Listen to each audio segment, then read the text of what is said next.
ಸಖತ್ ಖಾರ ಬಣ್ಣ ಮತ್ತು ರುಚಿ ಆಚಿ ಚಿಲ್ಲಿ ಪೌಡರ್. ಇನ್ನು ದ್ವೇಷದ ಭಾಷಣ ಮಾಡಿದರೆ ಸಮಾಜದ ಸಾಮರಸ್ಯಕ್ಕೆ ಧಕ್ಕೆ ತಂದರೆ ಇನ್ಮೇಲೆ ಜೈಲು ಶಿಕ್ಷೆ ಆಗಲಿದೆ. ದ್ವೇಷಾಪರಾಧಗಳ ಮಸೂದೆ 2025ಕ್ಕೆ ಕ್ಯಾಬಿನೆಟ್ನಲ್ಲಿ ಸಿಗ್ನಲ್ ಸಿಕ್ಕಿದೆ. ಇನ್ನು ಮಸೂದೆಯನ್ನು ಬೆಳಗಾವಿ ಮಸೂದೆಯಲ್ಲಿ ಈ ಕಲಾಪ ನಡೆಯುತ್ತೆ ಸದನ, ಅದರಲ್ಲಿ ಮಂಡಿಸೋದಕ್ಕೆ ಸರ್ಕಾರ ಸಜ್ಜಾಗಿದೆ.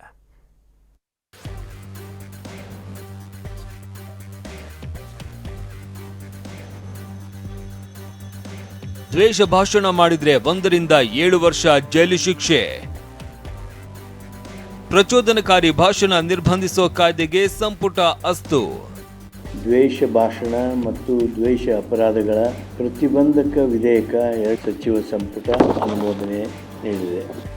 ದ್ವೇಷ ಭಾಷಣ, ಪ್ರಚೋದನಕಾರಿ ಹೇಳಿಕೆ ಸಮಾಜದ ಸಾಮರಸ್ಯಕ್ಕೆ ಧಕ್ಕೆ ತರ್ತಾ ಇದೆ ಅಂತ ಪರಿಗಣಿಸಿದ ರಾಜ್ಯ ಸರ್ಕಾರ ಇದನ್ನ ತಡೆಗಟ್ಟುವುದಕ್ಕೆ ನಿರ್ದಾಕ್ಷಿಣ್ಯ ಕ್ರಮಕ್ಕೆ ಮುಂದಾಗಿದೆ.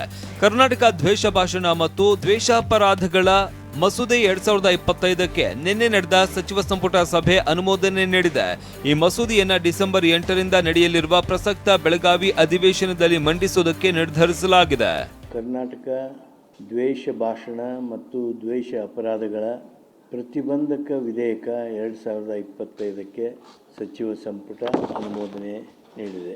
ಬಹಳಷ್ಟು ವಿಧೇಯಕಗಳನ್ನು, ಕರಡು ವಿಧೇಯಕಗಳನ್ನು ಪಾಸ್ ಮಾಡಿದ್ದೇವೆ. ದ್ವೇಷಾಪರಾಧ ಅಂತ ಯಾವುದನ್ನೆಲ್ಲ ಪರಿಗಣಿಸಲಾಗುತ್ತೆ ಅಂತ ನೋಡೋದಾದ್ರೆ ಧರ್ಮ, ಜನಾಂಗ, ಭಾಷೆ, ಜನ್ಮಸ್ಥಳ, ಜಾತಿ, ಲಿಂಗ ಆಧಾರದಲ್ಲಿ ದ್ವೇಷದ ಭಾಷಣ ಮಾಡುವಂತಿಲ್ಲ. ಯಾವುದೇ ಭಾವನಾತ್ಮಕ, ಮಾನಸಿಕ, ದೈಹಿಕ, ಸಾಮಾಜಿಕ ಅಥವಾ ಆರ್ಥಿಕ ಹಾನಿ ಮಾಡುವಂತಿಲ್ಲ. ದತ್ತಾಂಶ ಸಂದೇಶ, ಪಠ್ಯ, ಚಿತ್ರಗಳು, ಧ್ವನಿ ಸಂಕೇತಗಳು, ಕಂಪ್ಯೂಟರ್ ಪ್ರೋಗ್ರಾಂಗಳು, ಸಾಫ್ಟ್ವೇರ್ ಮತ್ತು ಡಾಟಾಬೇಸ್ಗಳು ಅಥವಾ ಮೈಕ್ರೋಫೀಲ್ಡ್ ಅಥವಾ ಕಂಪ್ಯೂಟರ್ ರಚಿತ ಮೈಕ್ರೋಫೀಚರ್ಗಳು ಇವುಗಳ ಮೂಲಕ ದ್ವೇಷ ಉತ್ತೇಜಿಸೋದು ಅಥವಾ ಪ್ರಚಾರಕ್ಕೆ ನಿರ್ಬಂಧವಿರಲಿದೆ. ಇನ್ನು ದ್ವೇಷಾಪರಾಧ ಎಸಗಿದವರಿಗೆ 1 ರಿಂದ 7 ವರ್ಷ ಜೈಲು ಶಿಕ್ಷೆ ಮತ್ತು ಇದೇ ಅಪರಾಧ ಪುನರಾವರ್ತಿಸಿದ್ರೆ 2 ರಿಂದ 10 ವರ್ಷ ಜೈಲು ವಿಧಿಸುವುದಕ್ಕೆ ಅವಕಾಶವಿದೆ. ಜೈಲು ಶಿಕ್ಷೆ ಜೊತೆ 50 ರಿಂದ 1 ಲಕ್ಷದವರೆಗೆ ದಂಡ ವಿಧಿಸುವುದಕ್ಕೆ ಅವಕಾಶವಿರಲಿದೆ. ಇಂತಹ ಕೃತ್ಯವನ್ನ ಜಾಮೀನು ರಹಿತ ಅಪರಾಧ ಅಂತ ಪರಿಗಣಿಸಲಾಗುತ್ತದೆ. ಗೃಹ ಸಚಿವ ಪರಮೇಶ್ವರ್ ಇದನ್ನ ಬಿಜೆಪಿಯವರಿಗೆ ಟಾರ್ಗೆಟ್ ಮಾಡುವ ಸಲುವಾಗಿ ತರ್ತಾ ಇಲ್ಲ ಅಂತ ಹೇಳಿದ್ದಾರೆ. ಬಿಜೆಪಿ ಟಾರ್ಗೆಟ್ ಅಂತಲೇ ನಾವೇನು ಪರ್ಮನೆಂಟ್ ಆಗಿ ನಾವೇ ಇರ್ತೀವ, ಬದಲಾಗೋದಿಲ್ವ ಸರ್ಕಾರ. ಯಾರೇ ಬಂದರೂ ಕೂಡ ಅದು ಅಪ್ಲೈ ಆಗುತ್ತೆ. ಅಲ್ಲೇನು ಬಿಜೆಪಿ ಅಂತೇಳಿ ಯಾವುದೇ ಶಬ್ದ ಬರೋದಿಲ್ಲ. ಸಾಮಾಜಿಕ ಬಹಿಷ್ಕಾರ ತಡೆಗಟ್ಟುವಿಕೆ ನಿಷೇಧ ವಿಧೇಯಕಕ್ಕೂ ಅಸ್ತು. ದ್ವೇಷ ಭಾಷಣ ತಡೆ ಮಸೂದೆ ಜೊತೆ ಸಾಮಾಜಿಕ ಬಹಿಷ್ಕಾರ ತಡೆಗಟ್ಟುವ ಮಸೂದೆ ವಿಧೇಯಕಕ್ಕೂ ಸಂಪುಟ ಅಸ್ತು ಎಂದಿದೆ.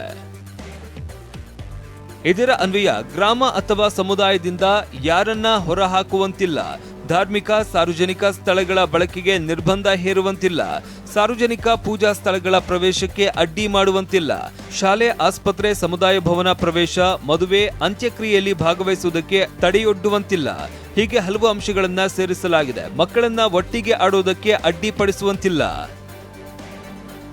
ಒಟ್ನಲ್ಲಿ ದ್ವೇಷ ಭಾಷಣಕ್ಕೆ ಕಡಿವಾಣ ಹಾಕೋದಕ್ಕೆ ರಾಜ್ಯ ಸರ್ಕಾರ ಹಳೆಯ ಕಾನೂನಿಗೆ ಹೊಸ ರೂಪ ಕೊಟ್ಟು ಜಾರಿಗೆ ಮುಂದಾಗಿದೆ. ಯಾವುದೇ ಸಂಘಟನೆಗಳ ಮುಖಂಡರು, ರಾಜಕೀಯ ನಾಯಕರು ಅಥವಾ ವ್ಯಕ್ತಿಗಳು ಇನ್ನು ಮುಂದೆ ವೇದಿಕೆಯಲ್ಲಿ, ಜಾಲತಾಣದಲ್ಲಿ ಮಾತನಾಡುವಾಗ ಎಚ್ಚರಿಕೆ ವಹಿಸಬೇಕಿದೆ. Bureau report, TV9.